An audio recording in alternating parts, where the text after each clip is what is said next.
I'm Mary Johnson, 32 years old, and my mother just looked at me in a courtroom and told the judge I was an ungrateful parasite who manipulated a senile old woman. She was demanding every penny of the 15 million euro inheritance my grandmother left specifically to me. The judge nodded sympathetically at my mother, like she was the victim, as if I, the granddaughter who'd spent 2 years caring for my dying grandmother, was somehow the villain. But what they didn't know was that I'd been preparing for this moment since I was 12. That's when I found my grandmother's journals describing exactly what kind of person my mother really was. 30 years of documentation about abandonment and manipulation.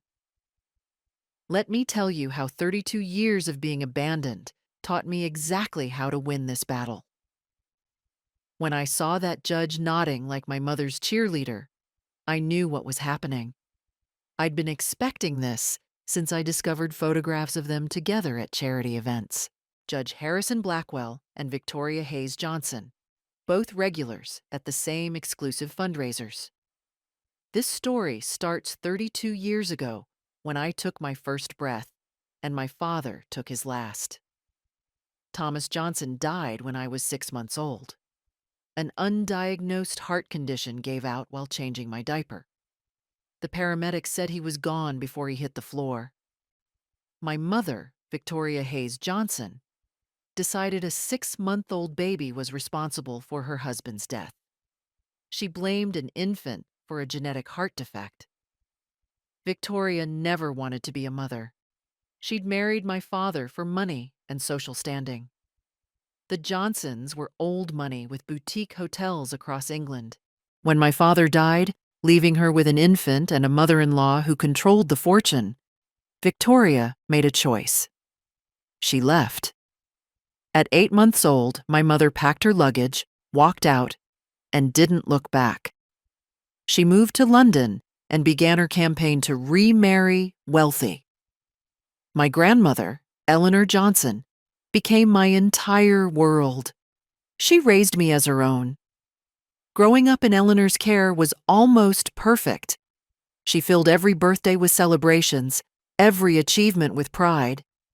She taught me watercolor painting, took me to museums, read me bedtime stories. Almost perfect, because there were times I'd catch Eleanor hoping for a call that never came. The way her face would crumple when other children talked about their mothers. By middle school, I'd stopped expecting Victoria.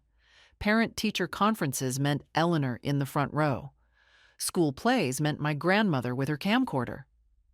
But we were happy. Just the two of us against the world. Victoria's pattern was predictable. Christmas meant an expensive gift with no note. Birthdays meant a generic card signed by someone else. My Cambridge graduation meant complete silence. Meanwhile, Victoria remarried when I was 4. I wasn't invited.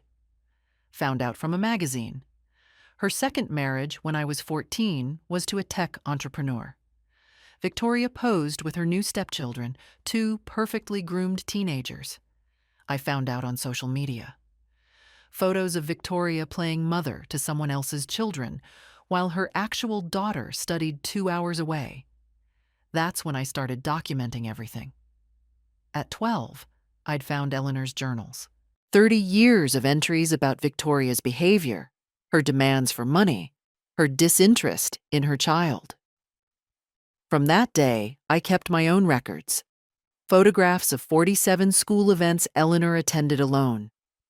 23 consecutive birthdays documented. 112 social media posts of Victoria with stepchildren, 0 acknowledging me. Bank statements showing Eleanor paying everything.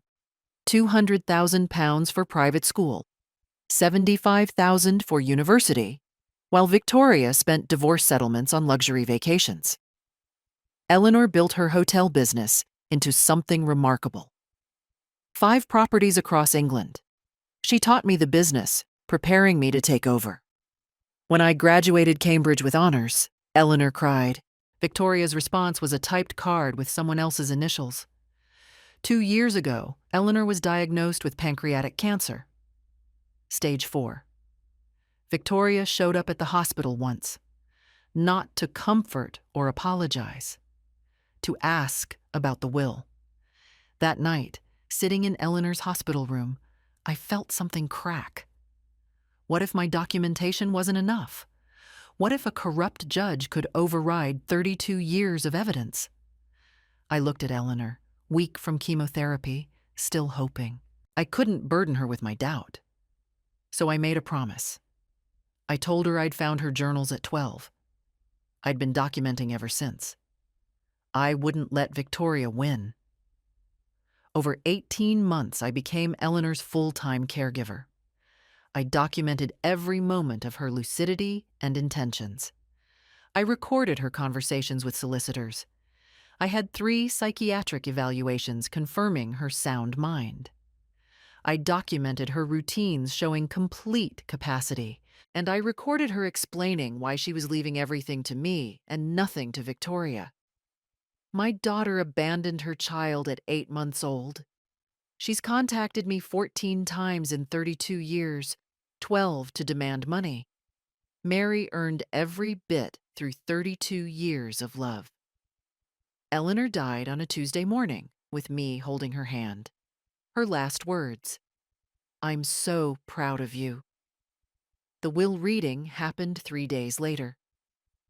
Eleanor left everything to me. 5 hotels, all investments. 15 million euros. Victoria received £1 and a letter explaining why. Victoria immediately filed to contest on grounds of undue influence. That's how we ended up in court with Judge Blackwell nodding at my mother.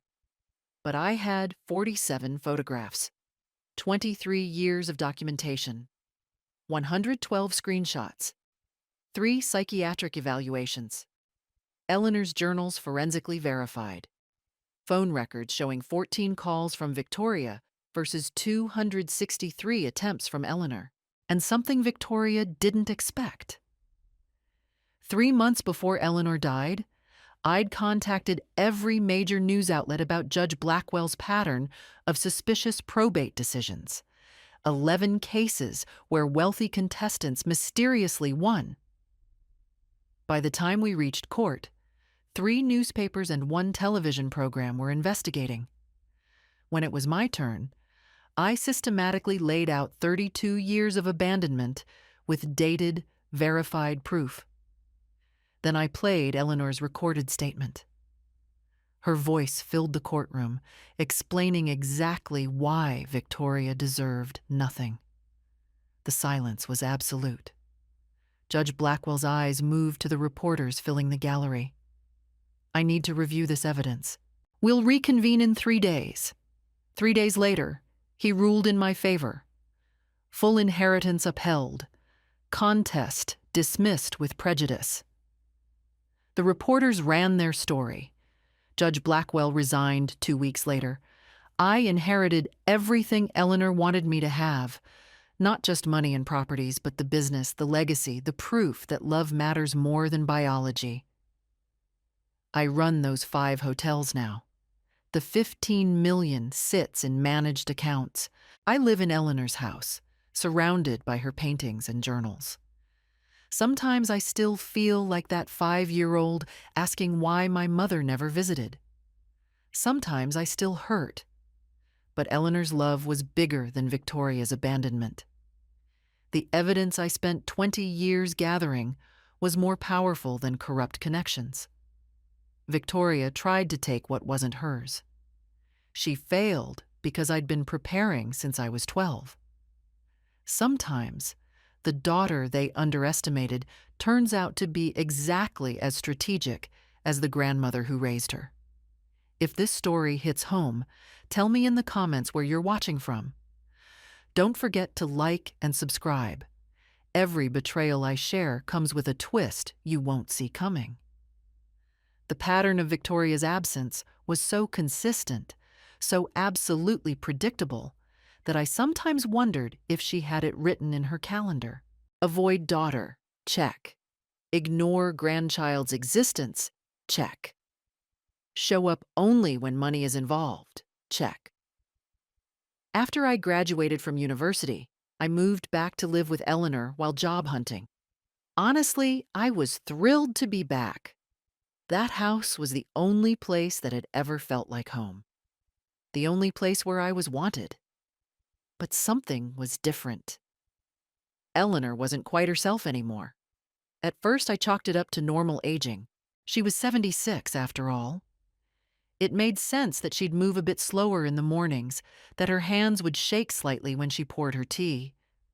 But something nagged at me. Some instinct that whispered, this wasn't just about getting older.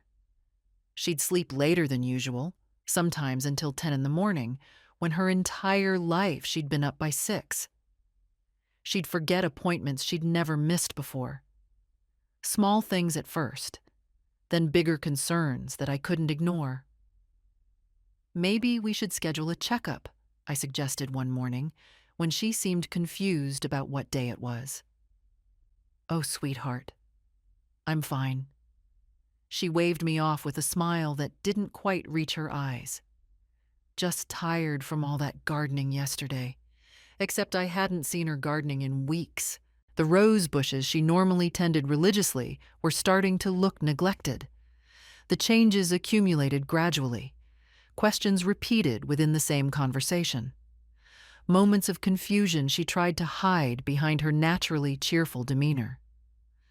Once I found her standing in the library holding one of my father's photos, staring at it like she couldn't remember who he was. I can't remember, she admitted, tears streaming down her face. Mary, I'm scared. I can't remember my own son's name. That's when I knew we couldn't pretend anymore. The diagnosis came on a rainy Tuesday in January. Congestive heart failure complicated by early signs of vascular dementia. Dr. Morrison delivered the news as gently as possible, but there's no soft way to tell a family that their anchor is slowly disappearing. Eleanor aged 10 years in that doctor's office. This strong woman who'd built companies and raised me through every childhood crisis simply crumbled. Her hands shook as she asked about treatments, about prognosis, about how much time we had left. 2 to 3 years, typically, Dr. Morrison said quietly. But every case is different. The most important thing now is creating a safe, loving environment and making her as comfortable as possible. I quit my corporate analyst job the next day. Mary, you can't put your life on hold for me, Eleanor protested during one of her clear moments. You have so much ahead of you. My life is right here, I told her firmly. You raised me when no one else would. Now it's my turn to take care of you. And I meant every word. This woman had given me everything that mattered: love, stability, values, purpose. The least I could do was give her my time when she needed it most. For the next 2 years, I became her full-time caregiver. Some days were good when she'd remember my name and we'd look through old photo albums together, laughing at pictures of my awkward teenage years. Other days were heartbreaking when she'd look at me like a stranger and ask when her son Thomas was coming home. But the absolute worst part wasn't watching her fade, though that was agony. The worst part was what happened when Victoria found out Eleanor was dying. Suddenly, after 28 years of calculated absence, my mother was interested in family again. The phone calls started about 3 months after the diagnosis. How Victoria found out, I'll never know. Probably her society network of gossips and social climbers who trafficked in other people's tragedies. Darling Eleanor. Victoria would coo into the phone in that fake sweet voice she used when she wanted something. I've been thinking about you so much. We really should visit more often. Eleanor, desperate for any sign that Victoria cared, would light up during these calls. See, Mary? She does care. She's just been busy. I didn't have the heart to tell her that Victoria only called on days when Eleanor seemed lucid enough to discuss estate planning, that these sudden expressions of love always circled back to questions about properties and investments. Then Victoria did something that proved exactly how calculated she was. She brought her stepchildren to visit. These were the two kids from her second marriage, now in their mid-20s, whom she'd paraded on social media for years as proof of her maternal devotion. The ones she'd raised while completely ignoring her biological daughter. They showed up at the house on a Saturday afternoon, all designer clothes and practiced sympathy. Victoria orchestrated the whole thing like a stage production. Lots of photographs for social media. Lots of comments about how grandmother Eleanor looked wonderful and surely had many years left. Lots of strategic mentions about family legacy and keeping estates together. I watched this performance with growing fury. Eleanor, in one of her confused states, didn't even recognize them. She kept asking who these nice young people were and why they were in her house. But Victoria just smiled and posed for more photos. Evidence, I realized. She was creating evidence of her devoted family involvement, setting up her future claim that she'd been present and caring during Eleanor's final years.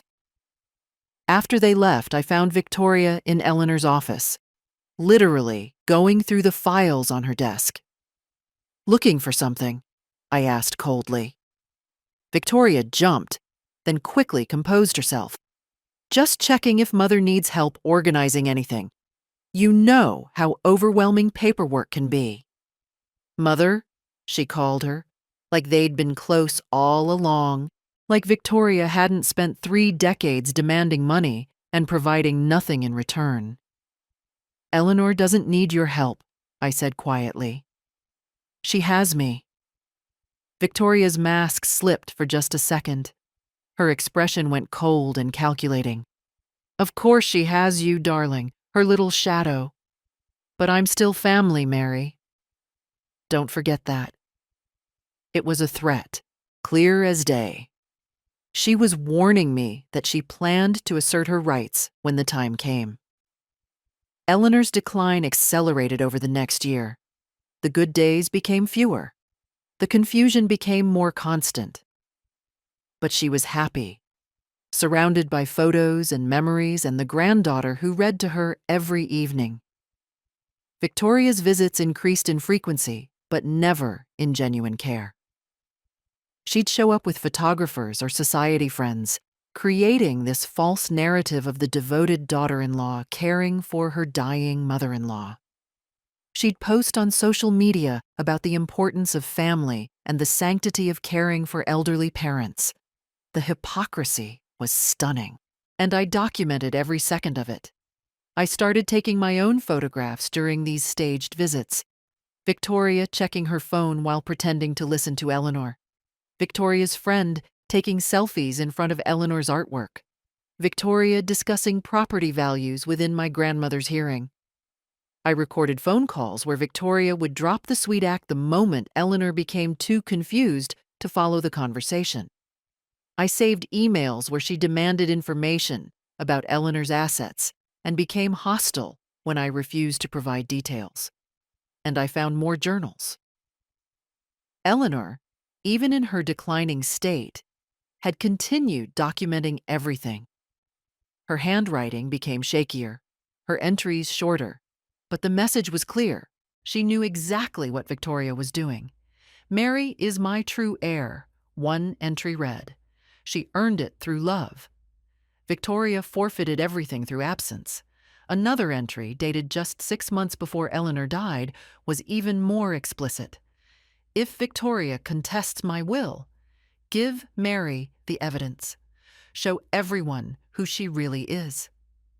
Eleanor was preparing for this battle even as her mind was failing. She was protecting me from beyond the grave. My grandmother died on a rainy Thursday morning in September, holding my hand while I whispered how much I loved her. Her last coherent words were asking about Victoria. wondering why her daughter-in-law hadn't come to say goodbye.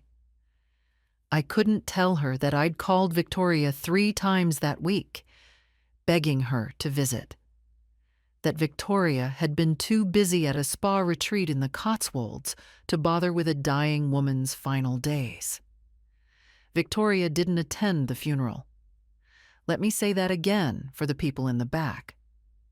Victoria Hayes Johnson, the woman who'd been posting on social media about her deep love for her mother-in-law, couldn't be bothered to attend Eleanor's funeral. Her excuse, delivered via her assistant, was that she was absolutely devastated and couldn't face the grief publicly. The reality, revealed when tabloid photos appeared later, was that she was attending a charity gala in London the same day, wearing a dress that cost more than most people's cars. She called 3 days after the funeral, not to offer condolences, not to ask how I was holding up, but to inquire about inheriting Eleanor's properties. "The main hotel is obviously part of the estate," she said, without preamble. "I'll need access to financial records and property deeds. My solicitor will be in touch." "She's not even buried yet," I said, my voice shaking with rage I could barely contain. "Eleanor is dead, Victoria. Dead. And you're calling about property?" "Don't be dramatic, Mary. Business matters don't wait for grief. I'm family, and I have rights." That's when I said something I'd been holding back for 32 years. "You haven't been family since you walked away from an 8-month-old baby. You have rights to absolutely nothing." The silence on the other end was electric. "We'll see what the courts say about that," Victoria finally replied, her voice ice cold. "You might want to hire a good lawyer, darling. You're going to need one." She hung up before I could respond. The will reading was scheduled for the following week. Eleanor's solicitor, Benjamin Sterling, called me in for a private meeting the day before. "Your grandmother was very thorough," he said, gesturing to a thick file on his desk. "She anticipated several scenarios and wanted to make sure you were protected." "Protected from what?" I asked, though I already knew the answer. "From Victoria contesting the will, from false claims of undue influence, from the kind of legal warfare that people wage when money overrides morality." He opened the file and showed me what Eleanor had prepared. Medical evaluations proving her mental competence right up until her final weeks. Affidavits from doctors and business associates confirming her clear thinking. Letters explaining her decisions in her own handwriting. Video recordings made specifically to prevent anyone from claiming confusion or manipulation. "She knew Victoria would fight this," Benjamin said quietly. "So she built a fortress of evidence around her will." The will itself was straightforward. Charitable donations to organizations Eleanor had supported for decades. Generous bequests to longtime employees. A college fund for the groundskeeper's grandchildren. And then the part that would start the war. "To Victoria Hayes Johnson, I leave my complete disappointment in the woman she chose to become, and my sincere hope that she will someday understand what she lost by abandoning her family. To my beloved granddaughter, Mary Johnson, who has shown more love, loyalty, and integrity in 32 years than her mother has demonstrated in her entire life, I leave the entirety of my estate. All properties, investments, business holdings, and personal assets shall transfer to Mary immediately upon my death. 15 million euros, 5 boutique hotels, investment portfolios, personal property, everything." Victoria got nothing but a paragraph of disappointment. Benjamin handed me a sealed envelope with my name written in Eleanor's distinctive handwriting. "She wanted me to give you this after you heard the will. Said you'd need it for what comes next." I opened it with shaking hands and read Eleanor's final message to me. "My dearest Mary, if you're reading this, then Victoria has just learned that actions have consequences. You are my heir because you earned it through love, loyalty, and character. She is not my heir because she chose social status over family, ambition over love, and selfishness over responsibility. What happens next will show you exactly who she really is. Trust Benjamin, trust yourself, and remember that the best revenge is living well. All my love, Eleanor. I looked up to find Benjamin watching me carefully. She's going to come after you with everything she has, he said. Are you prepared for that? I've been preparing my entire life, I replied. Let's see what she's got. Victoria filed her legal challenge 48 hours after the will reading, not weeks later, not after a period of consideration or attempted negotiation. 48 hours. That's how long it took her to line up expensive lawyers and draft motions claiming that Eleanor had been mentally incompetent and that I'd exercised undue influence over a vulnerable elderly woman. The lawsuit was vicious and comprehensive. Victoria's legal team demanded access to everything: my medical records, my employment history, my university transcripts, my bank statements. They wanted to interview Eleanor's doctors, her business associates, her household staff, anyone who might provide even a shred of evidence supporting their narrative that I'd manipulated a confused old woman. What they got instead was a paper trail showing a woman who'd never asked for anything, never needed anything, and had turned down a lucrative corporate position to provide full-time care for her dying grandmother. But facts didn't matter to Victoria. This was never about truth. It was about money and winning. The media campaign started within a week. Carefully planted stories in local newspapers about inheritance disputes and family estrangement. Anonymous sources questioning whether Mary Johnson had isolated her grandmother from other family members. Opinion pieces wondering aloud whether young caregivers sometimes exert inappropriate influence over elderly relatives they're supposed to be helping. It was sophisticated and coordinated, the kind of character assassination that requires money and connections.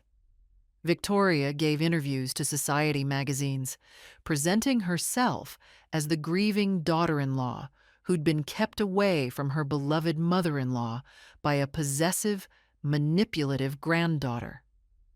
Eleanor and I were incredibly close, she told one reporter, dabbing artfully at dry eyes. But in her final years, Mary made it very difficult for me to visit. I think she was afraid I'd discover how confused poor Eleanor had become. The lies were breathtaking, but they were effective. People who didn't know our history started looking at me differently. Whispers followed me through the village where Eleanor's main hotel operated. Then Victoria did something that revealed just how far she'd go. She leaked my home address to every news outlet in the region. Suddenly, I had cameras on my front lawn at all hours. Reporters shouting questions when I tried to leave the house. Photographers capturing me taking out rubbish bins and turning those photos into evidence of my supposedly unstable lifestyle. Anonymous accounts on social media started posting about me, questioning my mental health, suggesting I'd financially abused my grandmother, wondering aloud whether I was qualified to run the inherited businesses. Blog posts appeared analyzing my social media history, twisting innocent photos into sinister narratives. One popular post claimed my smile looked forced in pictures with Eleanor, evidence of the burden I'd felt caring for her. The strategy was brilliant and ruthless. Victoria was destroying my reputation before the case even got to court, poisoning any potential jury pool, making me look like exactly the kind of person who would manipulate a vulnerable elderly woman. I wanted to fight back, to give interviews telling my side, to show the world who Victoria really was. Benjamin advised against it. "Don't engage," he said firmly. Let them dig their own grave. We have something better than media spin. We have truth, documentation, and evidence they can't refute. But it was hard. So incredibly hard to stay silent while Victoria built her house of lies. 3 weeks before our court date, I discovered something that explained why Victoria was so confident. Something that revealed just how deeply this corruption went. I was looking through old society magazines documenting Victoria's public appearances that contradicted her claims of being a devoted family member. That's when I saw it. A photograph from a charity gala 5 years earlier. Victoria, in an evening gown, laughing alongside several prominent local figures. And right next to her, looking equally comfortable and friendly, was Judge Edward Harrison, the exact same judge who'd been assigned to hear our inheritance case. My stomach dropped. I went back through every society magazine and newspaper archive I could access. The pattern was damning. Victoria and Judge Harrison appeared together at dozens of events spanning 15 years. Political fundraisers, charity dinners, social gatherings where they were photographed like old friends, sometimes with their arms around each other's shoulders. Then I discovered something even more disturbing. Judge Harrison had a younger brother, Thomas Harrison, who worked in finance. And 6 months before Eleanor's death, Victoria had gotten engaged to him. The judge hearing our case was about to become Victoria's brother-in-law. I called Benjamin immediately.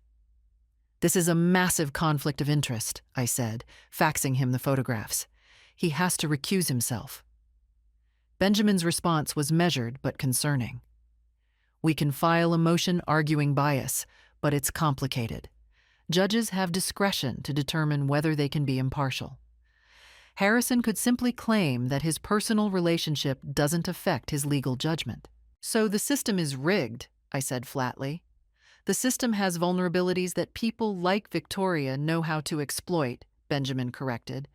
"But every system has weaknesses, and every powerful person has something they don't want exposed." I spent the next week gathering every photograph, every newspaper mention, every social media post that showed the relationship between Victoria and Judge Harrison. Campaign donation records showing Victoria had contributed to Harrison's judicial campaigns. Country club membership documents showing they'd been members of the same exclusive club for over a decade. This wasn't a casual professional acquaintance. This was friendship. Close, long-standing friendship between a judge and one of the parties in a case he was about to decide. The legal pressure intensified as the court date approached. Victoria's team filed motion after motion, each one more invasive than the last. They demanded psychological evaluations to prove I was mentally stable enough to inherit. They wanted to interview my university professors about my academic integrity. They subpoenaed my employment records looking for any hint of financial desperation that would support their manipulation theory. Every demand was denied because there was nothing to find. My life was an open book, and every page told the story of someone who'd never needed or wanted Eleanor's money, someone who'd turned down career opportunities to provide care, someone who'd loved unconditionally and asked for nothing in return. 2 weeks before the hearing, Victoria made her boldest move yet. She organized a press conference outside her solicitor's office. I wore black, looking appropriately mournful, and read from a prepared statement about how painful it was to fight for justice against someone who'd turned her beloved mother-in-law against her own family. "Eleanor Johnson deserves to have her true wishes honored," Victoria said, her voice trembling with practiced emotion. "Not the wishes of someone who manipulated her during her most vulnerable time. I'm fighting for Eleanor's memory and for the family values she held dear. It was a masterpiece of manipulation, and the media ate it up." That night, I sat in Eleanor's study, surrounded by her journals and photographs, and read through the evidence one more time. Medical records, witness statements, video recordings of Eleanor explaining her decisions, and my own documentation. 32 years of proof showing exactly what kind of mother Victoria had been. Photographs of every event she'd missed. Copies of social media posts showing her with stepchildren while ignoring her biological daughter. Screenshots of deleted posts that revealed her true character. Benjamin had advised caution. Don't make accusations you can't prove. Don't accuse the judge of corruption without ironclad evidence. But I wasn't planning to make accusations. I was planning to let Victoria and Judge Harrison hang themselves with their own arrogance. Because I'd noticed something about powerful people who think they've rigged the system. They get cocky. They stop being careful. They assume the fix is in and they can't lose. And that's when they make mistakes. The night before the hearing, I organized my evidence into a simple manila folder. Photographs spanning 15 years showing Judge Harrison and Victoria together at event after event. Documentation proving their close friendship. Timeline showing Victoria's engagement to his brother coinciding with Eleanor's decline. And I waited.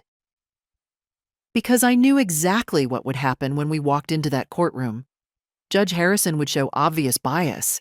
Victoria would get confident, and they'd say something or do something that revealed the corruption for everyone to see. All I had to do was wait for the right moment, then remind everyone in that courtroom exactly what the rules were supposed to be. Have you ever had to stand up to someone who seemed untouchable? Share your experiences in the comments below because I'm about to show you what happens when the underdog refuses to back down. The morning of the hearing, I dressed carefully in a navy suit that projected competence and respectability. I wanted to look like someone who deserved to be taken seriously, not dismissed as an emotional young woman making wild accusations. I also made sure I had that manila folder. Everything organized. Everything documented. Ready.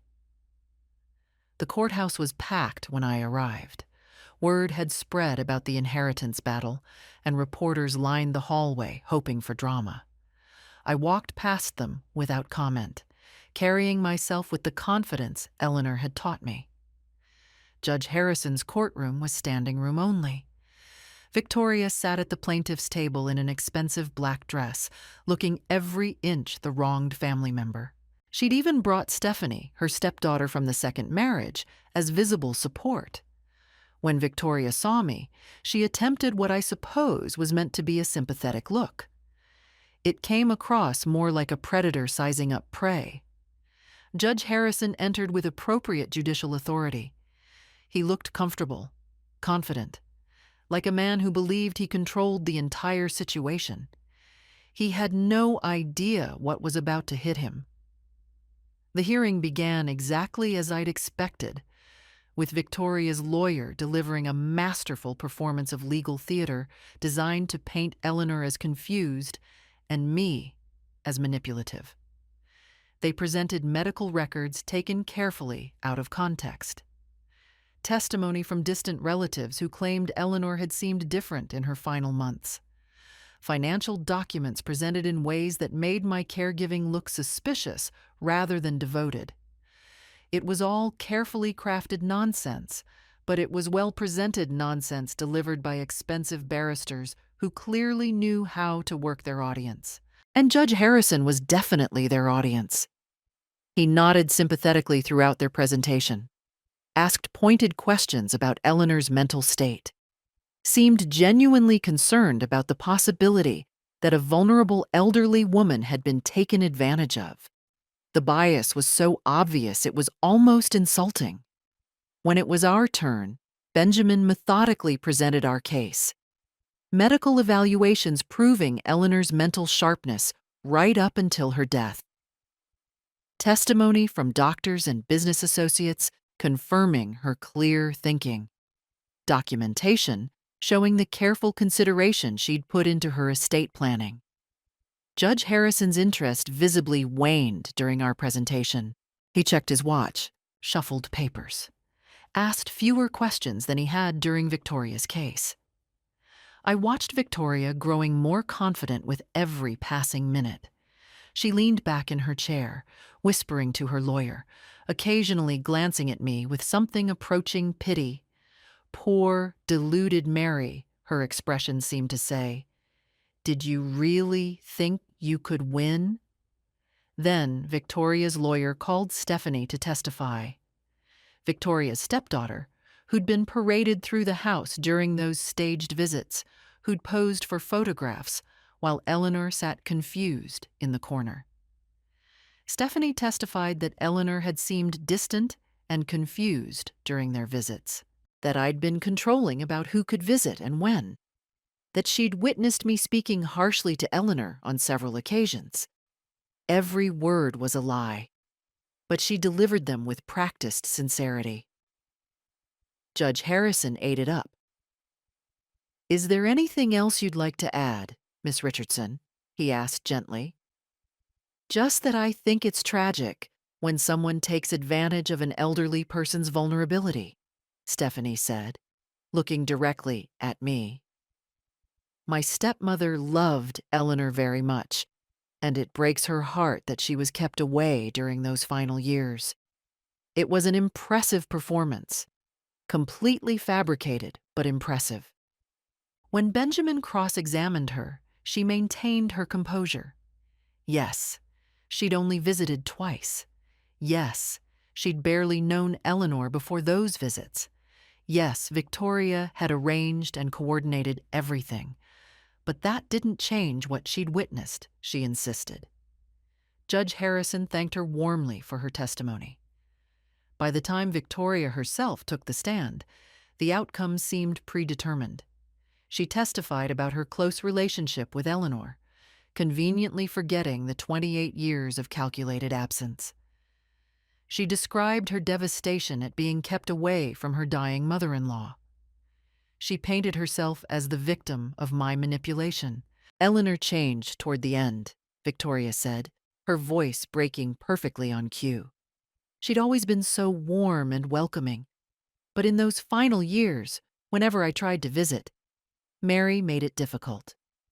There were always excuses about Eleanor being tired or not feeling well.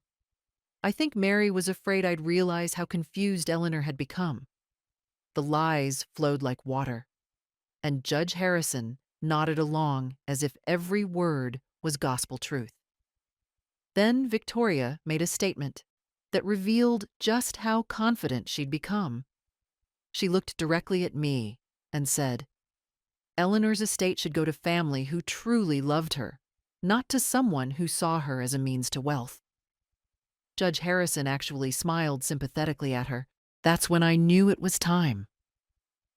Benjamin concluded our defense with a summary of the evidence, but I could see Judge Harrison had already made up his mind.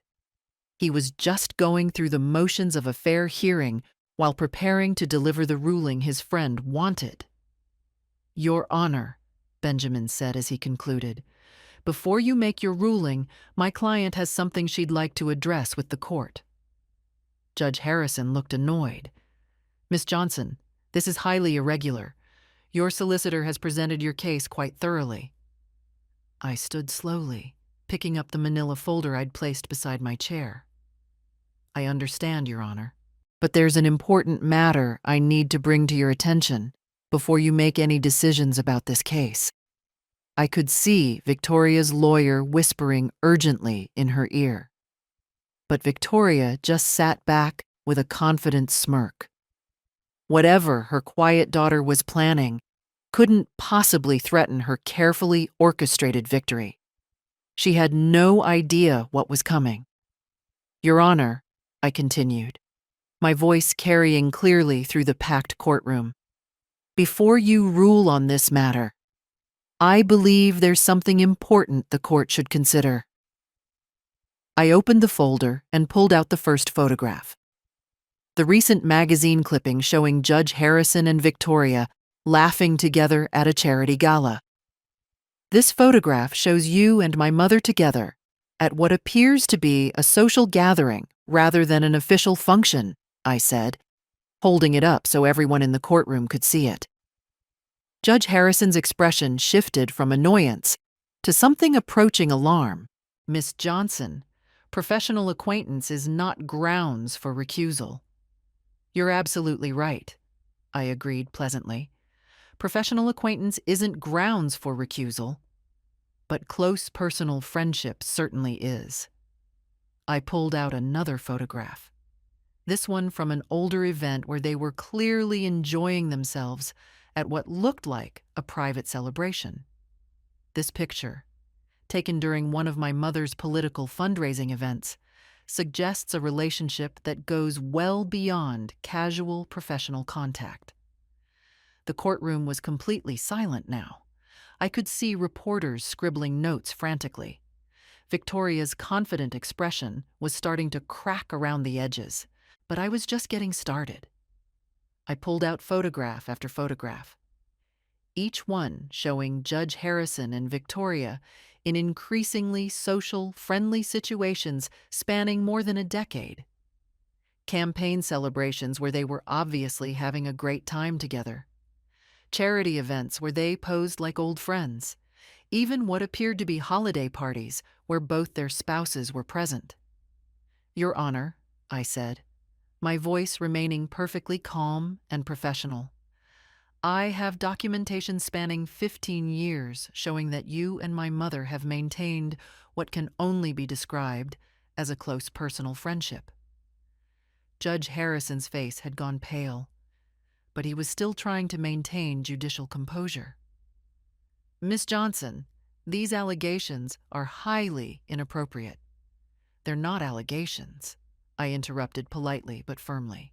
They're documented facts supported by photographic evidence, newspaper reports, and public records spanning multiple election cycles. I spread more photos across the defense table, creating a visual timeline of their relationship. Campaign fundraisers where you've donated money to causes my mother supported. Social events where you've publicly appeared together dozens of times. Charity dinners where you've served together on organizing committees.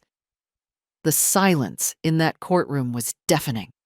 Victoria was staring at me like she'd never seen me before, probably realizing for the first time that her dismissed daughter had been paying attention all these years. Judge Harrison cleared his throat nervously. Miss Johnson, even if we were personal friends, which I'm not conceding, I am perfectly capable of being impartial in matters of law. That's when Victoria made her fatal mistake. She stood up at her table, her face red with anger and frustration at seeing her carefully orchestrated plan falling apart. She pointed directly at me and shouted words that would destroy both their credibility. This girl only knows how to waste what she doesn't deserve. Judge Harrison nodded in agreement before he could stop himself. His head actually bobbed up and down in automatic support of his friend's statement. Then he immediately realized what he'd just done. The bias he'd been trying to hide was now on full display for every reporter and court observer to witness. Perfect. I looked Judge Harrison directly in the eyes and delivered the line I'd been preparing for weeks. Your Honor, I need to be very clear about something. I have documented evidence of your close personal friendship with my mother, spanning 15 years. This includes photographs of you together at political events, charity functions, and private social gatherings. I also have documentation showing that you are about to become my mother's brother-in-law through her engagement to your brother Thomas. Judge Harrison's face went from pale to gray. I continued, my voice steady and clear. If you rule in her favor, I will immediately file formal complaints with the Judicial Standards Commission. I have witnesses who can testify to your relationship. I have donation records linking you to her social circles, and I have evidence that will end your career. I paused, letting that sink in. This is your choice, Your Honor. You can follow the law and rule based on the evidence. Or you can help your friend and face the consequences when I expose this corruption. The courthouse fell so silent you could have heard a pin drop. Judge Harrison's hands were shaking so badly he could barely hold his gavel. The man who'd walked into this courtroom confident in his ability to deliver a predetermined outcome was suddenly realizing his entire judicial career was about to end in disgrace. We are not friends, he stammered, his voice barely audible. But his earlier nod of agreement with Victoria's attack on me had already proven that lie. I will not act favorably toward the plaintiff, he continued, his voice growing slightly stronger as he realized this was his only chance to save himself. He looked down at the evidence before him, actually reading it for what appeared to be the first time. We have an explicit will here from a woman who was clearly of sound mind when she wrote it. The medical evidence supports Eleanor Johnson's mental competence. The witness testimony confirms her intentions, and there are absolutely no grounds for overturning her clearly stated wishes. He paused, swallowing hard.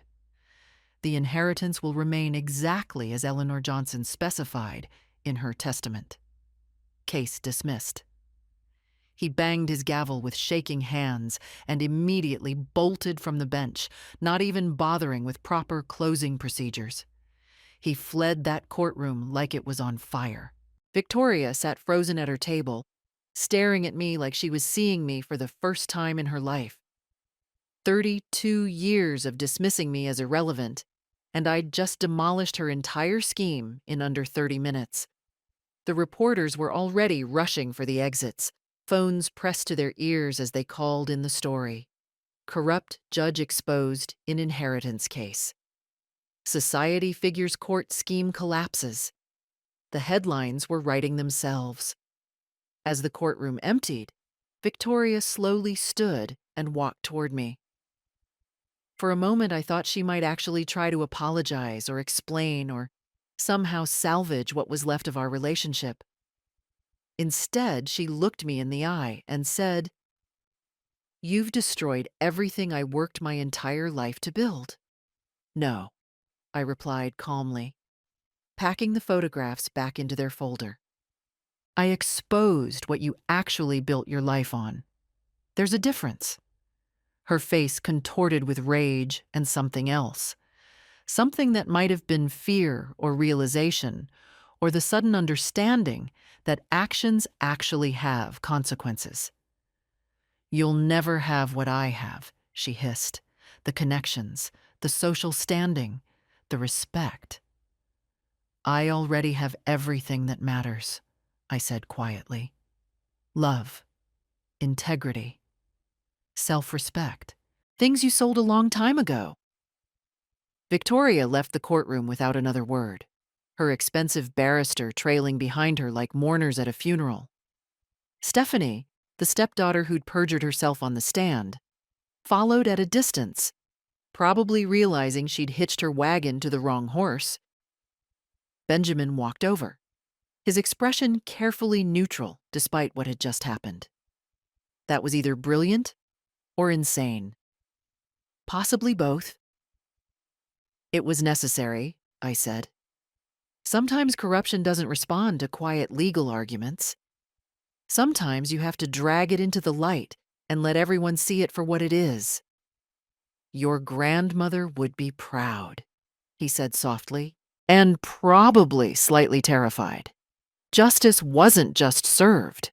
It came gift-wrapped with photographic evidence and a bow made of arrogance.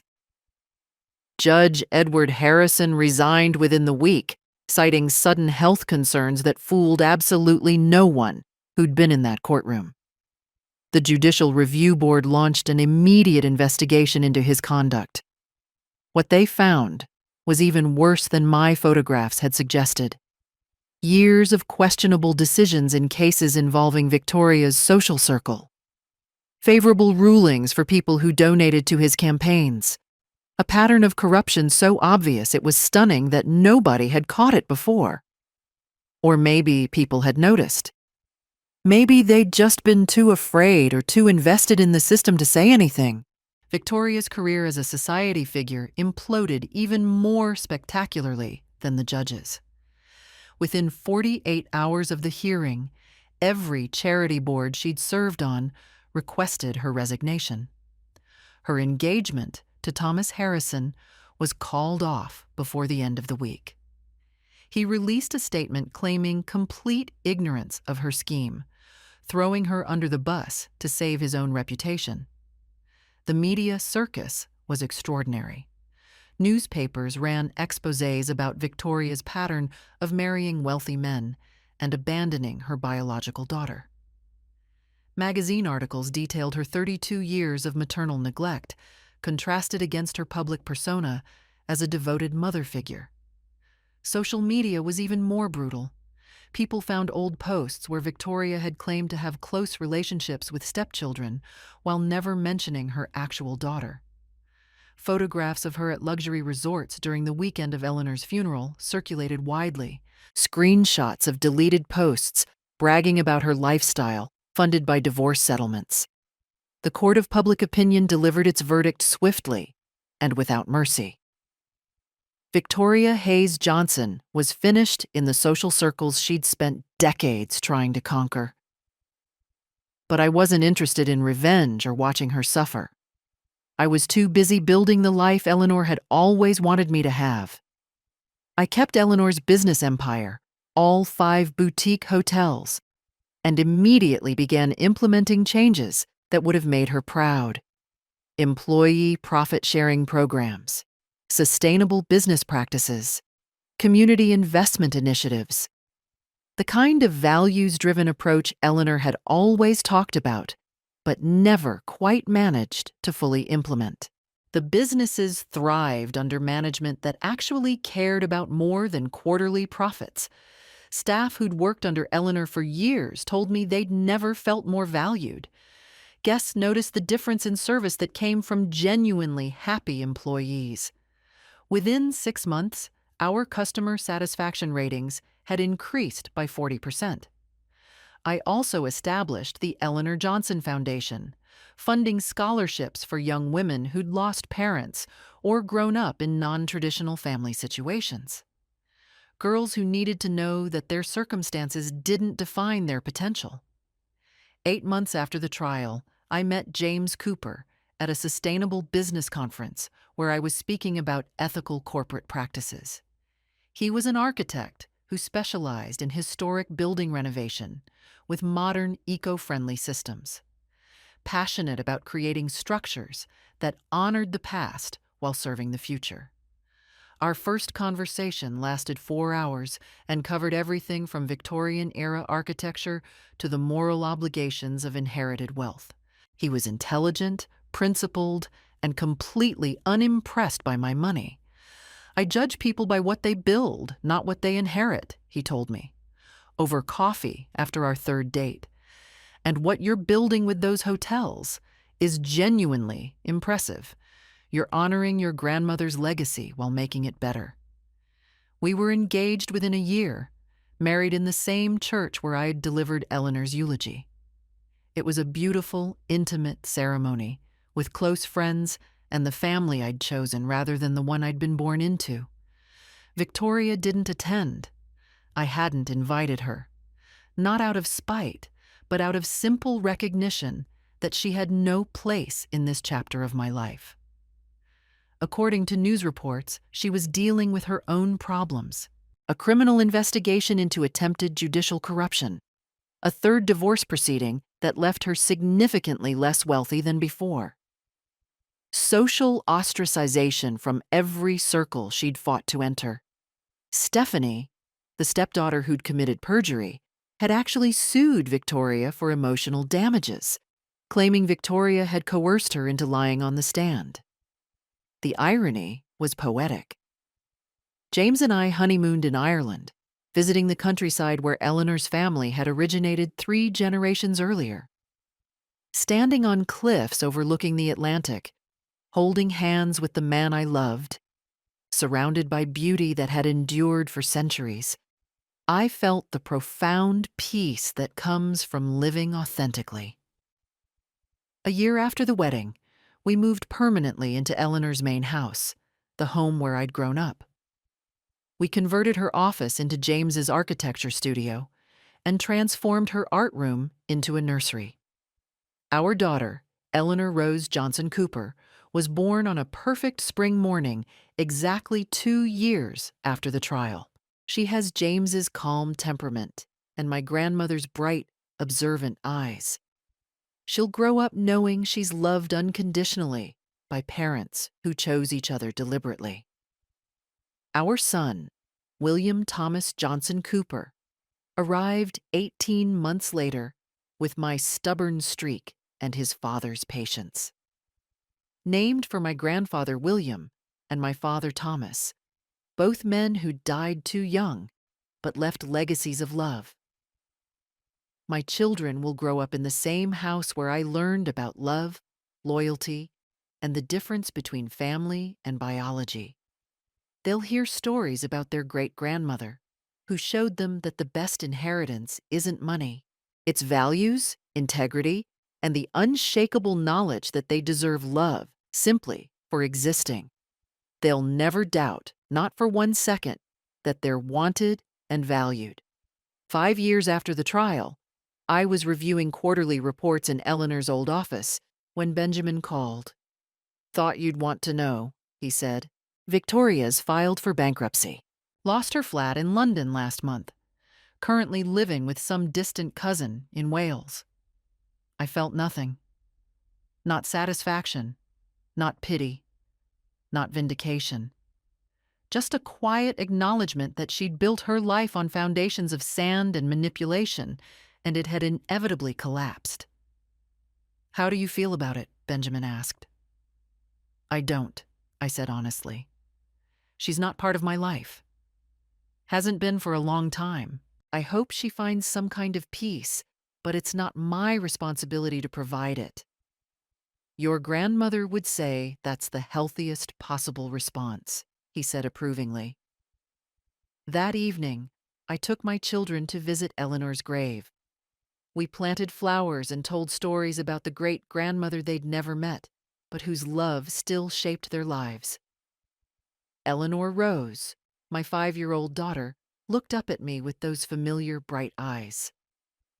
"Mummy, was great-grandma Eleanor nice?"